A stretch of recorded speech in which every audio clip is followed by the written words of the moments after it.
नमस्कार मित्रों, आप सभी का फिर से एक बार हार्दिक स्वागत है सत्य धर्म ज्ञान यूट्यूब चैनल पर।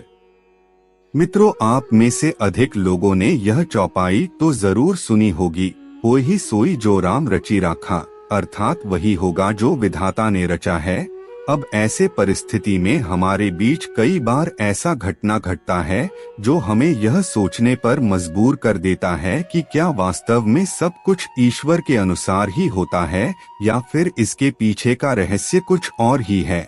विशेष रूप से हमारे मन में प्रश्न तब आता है जब किसी के आत्महत्या के बारे में हमें पता चलता है। तब हमें लगता रहता है कि क्या इस मृत्यु के पीछे भगवान की मर्जी थी। तो मित्रों, आज हम आपको इस वीडियो के माध्यम से बताएंगे इस सवाल का जवाब, तो आप हमारे इस वीडियो में अंत तक जरूर बने रहिए। आइए सब मिलकर जानते हैं। मित्रों, इस सवाल को समझने से पहले हमें सबसे पहले कर्म के बारे जाना पड़ेगा, क्योंकि अधिकतर लोगों को लगता है कि इस जन्म में सब कुछ प्रारब्ध कर्म के अनुसार होता है, जबकि ऐसा बिल्कुल नहीं है। गीता के अनुसार हमें अपने कर्म के अनुसार ही जन्म मिलता है और किस योनि में मिलेगा यह भी हमारे कर्मों के आधार पर ही तय होता है। आज हम जो भी इस सृष्टि में भोग रहे हैं वह हमारे पूर्वजन्म के कर्मों के कारण ही है। लेकिन इस बात को गहराई से समझने के लिए हमें कर्म के विषय को अच्छे से समझना पड़ेगा। व्यक्ति हमेशा कर्म करता रहता है, सोया हुआ व्यक्ति भी कर्म कर रहा है। कर्म का संबंध हमारे शरीर, मन, मस्तिष्क और चित्त की गति से होती है। यह गति कभी भी नहीं रुकती, रुकने में भी एक गति है। इस कर्म गति से ही अगले कर्म की गति निर्धारित होती है। शरीर, वाणी और मन से की गई क्रिया को कर्म कहा गया है। कर्म 3 प्रकार के होते हैं: संचित कर्म, प्रारब्ध कर्म और क्रियामान कर्म। सारे जन्मों के एकत्रित किए गए कर्म संचित कर्म कहलाते हैं। इसमें पूर्व जन्म के सारे कर्म से वर्तमान तक के कर्म सारे मिले रहते हैं। संचित कर्म का वह हिस्सा जो हमें इस जन्म में भोगना है उसे प्रारब्ध कहते हैं, और क्रियामान कर्म वह है जो हम अभी वर्तमान में कर रहे हैं। कर्म की महत्ता बताते हुए रामचरितमानस में तुलसीदास कहते हैं, कर्म प्रधान विश्व रचि राखा, जो जस कर ही तो फल चाखा। अर्थात ईश्वर ने इस संसार को कर्म प्रधान बनाकर रखा है। इस संसार में जो मनुष्य जैसा कर्म करता है उसे वैसे ही फल की प्राप्ति होती है।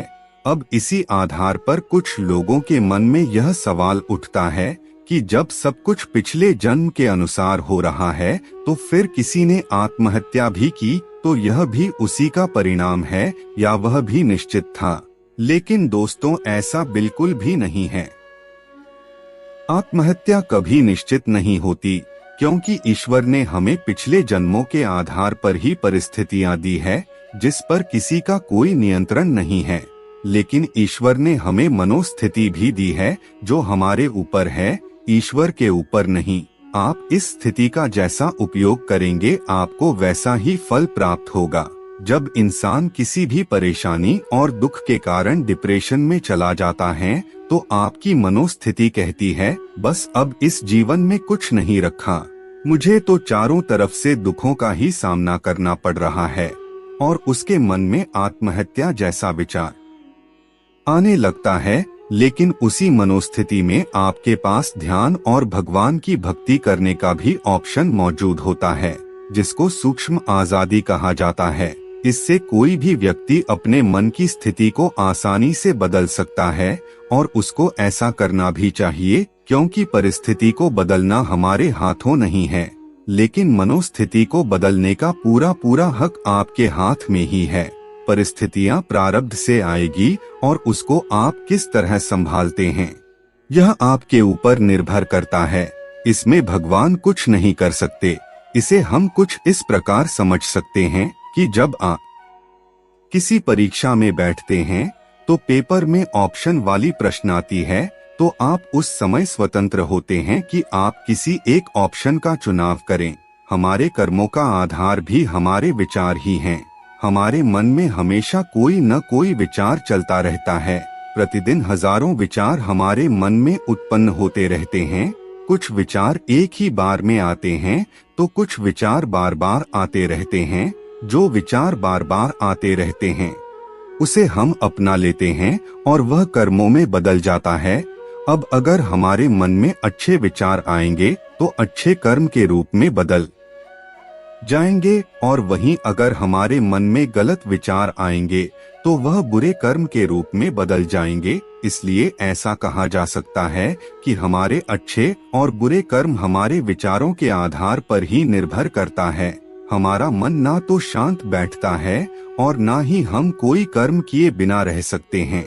मन में हमेशा कुछ न कुछ विचार आते रहते हैं और हमारा कर्म का सिलसिला भी इसी तरह चलता रहता है।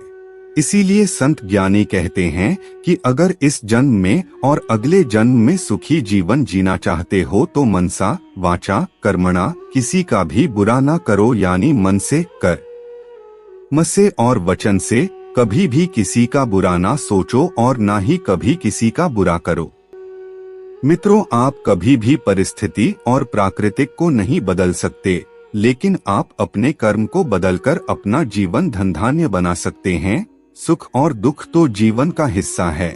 जीवन में व्यक्ति ना तो कभी हमेशा सुख रहता है और ना ही कभी दुख। यह सिलसिला ऊपर नीचे होता रहता है।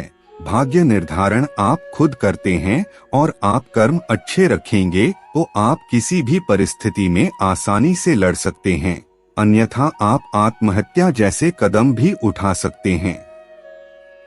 इसीलिए आत्महत्या को भगवान की मर्जी नहीं मानी जाती। इसके साथ साथ गरुड़ पुराण में आत्महत्या को घोर पाप बताया गया है। जो व्यक्ति आत्महत्या जैसे पाप करता है तो उसके आत्मा को यमलोक में कई तरह के कष्ट भोगने पड़ते हैं और उसकी आत्मा को मुक्ति मिलने में भी काफी ज्यादा कठिनाई होती है। इसलिए मित्रों, हम अंत में यही कहेंगे कि आप हमेशा किसी भी सिचुएशन को डटकर सामना कीजिए और आत्महत्या जैसे बुरे पाप से दूर रहिए। तो मित्रों, आज आपने जाना कि आत्महत्या होने के पीछे भगवान का हाथ होता है या फिर स्वयं व्यक्ति का होता है। आज के वीडियो में बस इतना ही। आपको हमारी जानकारी कैसी लगी आप हमें कमेंट में जरूर बताएं और अपने दोस्तों के साथ भी शेयर जरूर करें और हमारे चैनल को भी सब्सक्राइब कर लेवे। फिर मिलते हैं किसी नए वीडियो के साथ, तब तक के लिए धन्यवाद।